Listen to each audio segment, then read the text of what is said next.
Coucou les loulous!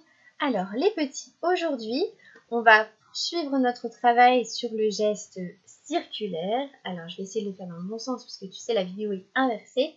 On commence bien en haut à droite et on va tourner vers la gauche pour remonter. Alors j'ai vu beaucoup de productions autour de l'activité essoreuse à salade. C'était super chouette de vous voir faire tout ça. Merci, j'adore vous voir travailler avec les activités que je vous propose, c'est trop bien. Maintenant, on va en faire une autre. Alors, dans cette activité, vous allez commencer à tracer le cercle. Et oui, parce qu'on fait tout ça pour ça. Donc, vous allez commencer à tracer donc, avec votre index. Comme on a vu dans la vidéo d'écriture, l'index est très important parce qu'il est naturellement accroché à votre corps, donc vous n'avez pas besoin de savoir le tenir, c'est naturel chez vous.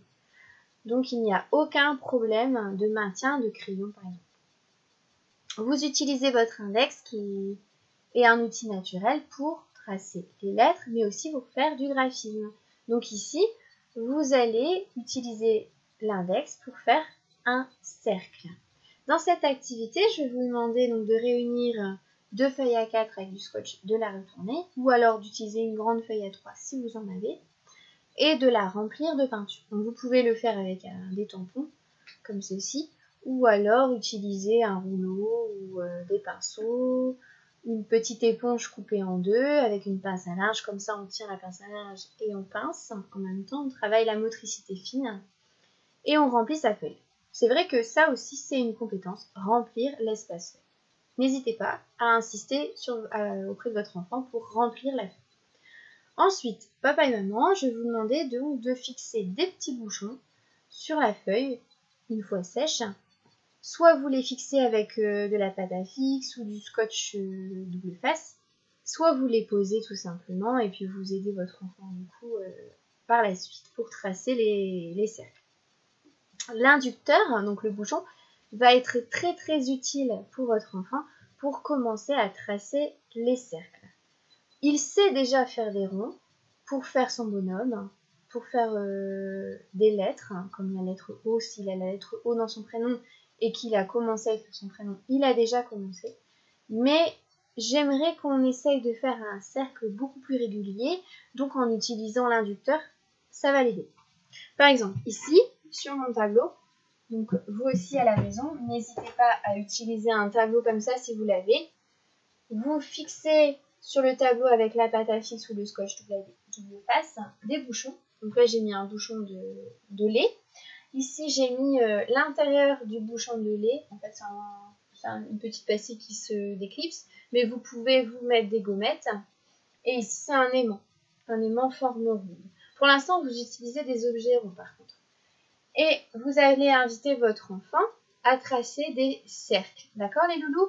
On commence sur un plan vertical avec un Velleda ou une craie si c'est un tableau à craie. Et on utilise l'inducteur. On va tourner autour. En fait, c'est ce principe-là. On tourne autour des inducteurs. On commence tout en haut à droite. Vous insistez, s'il vous plaît, les parents, sur le sens du tracé du cercle. Et on tourne vers la gauche, comme ceci. Et on remonte et on ferme le cercle. D'accord?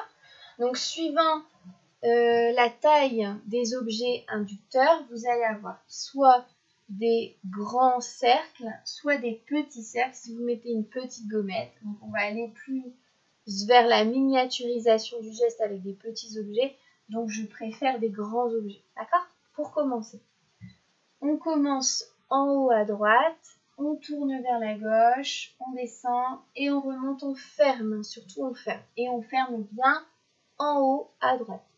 Les loulous, en fait les parents et moi, on voit quand vous commencez en bas parce que quand vous fermez votre cercle, on a un petit point. Donc si vous commencez en bas, on va le voir. Faites attention, commencez bien en haut, c'est ça, c'est bien.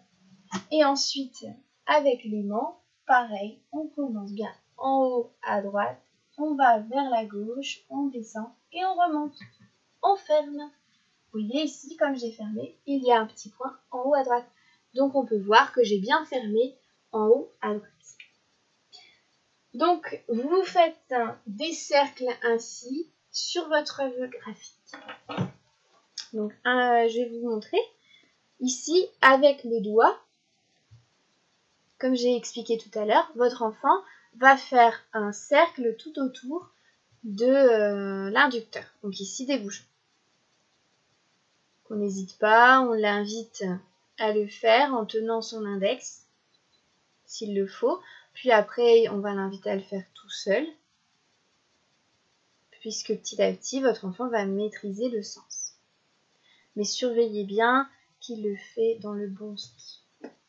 Ensuite, une fois que votre enfant a terminé, que c'est sec, vous pouvez enlever tous les bouchons, tous les inducteurs, et l'inviter à tracer au feutre une ligne verticale. Ainsi, vous créez du sens en fait pour lui. Son œuvre va ressembler à une œuvre printanière avec des petites fleurs. Ne lui demandez pas de faire des pétales, c'est difficile. Les ponts tout autour d'un cercle, c'est plus pour fin moyenne section ou début grande section. Donc juste ça, c'est déjà très très bien. J'ai hâte les enfants de voir vos productions. N'hésitez pas à faire des photos, à les envoyer par mail ou à les publier sur le Padlet. Ça fait vraiment plaisir de vous voir travailler. Vous manquez beaucoup les enfants. Je vous fais des gros bisous. Au revoir!